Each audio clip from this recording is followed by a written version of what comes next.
Obviously, the wealth, knowledge, power, and influence of Thomas Ewing might open some doors of opportunity for young Tecumseh, which Charles Sherman, despite all of his good qualities, could never have done. That is, if Comp desired that such doors be opened. Actually, the 9-year-old's development revealed an independent-minded lad, one strongly inclined to achieve on his own merit whatever he might or might not accomplish in life.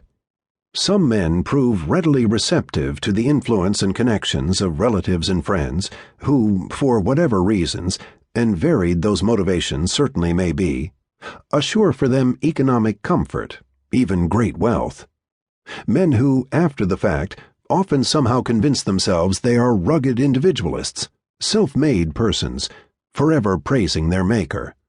Comp would be too independent and realistic for any such delusions of grandeur. He would have considered it nonsense. This is not to say that Thomas Ewing had little impact on Comp's life, quite the contrary. The young Sherman respected his foster father. He admired Ewing's intellect, once calling him an intellectual giant, and respected his financial accomplishments, and he deeply desired the approval of Thomas Ewing. Being a part of the Ewing household ensured, too, that he would hear the English language spoken with grammatical correctness and sometimes with enviable style. From time to time, prominent people were guests in the Ewing home, another of those benefits, impossible to measure precisely, but unquestionably of advantage. Later in life, Sherman became an excellent public speaker, as well as an engaging conversationalist. The associations of his childhood and teen years surely nurtured those talents. Sherman's political views, virtually down the line, came to be those of Thomas Ewing. He generally favored the Whigs, who were supportive of protective tariffs and internal improvements at government expense, in essence, Henry Clay's American system.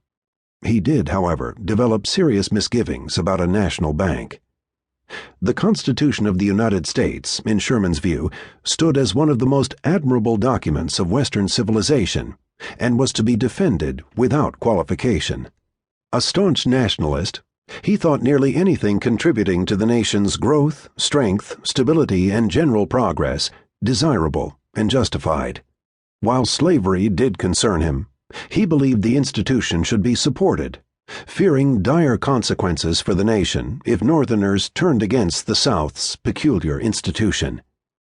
Abolitionists potentially posed a greater problem for the nation than did slave owners.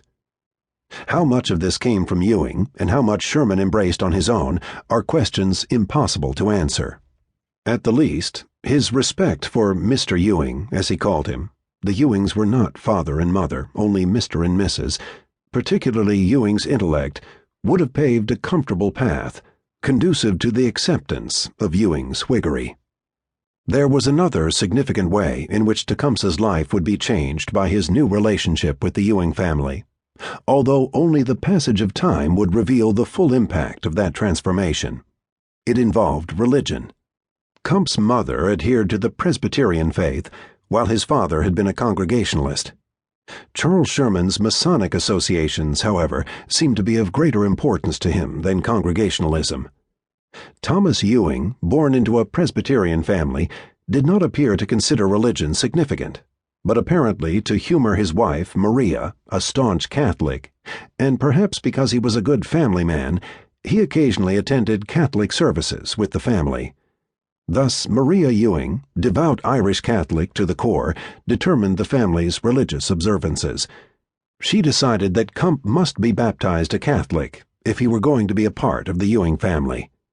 Comp's mother gave her permission for the baptism, but failed to attend the ceremony, even though she was close at hand.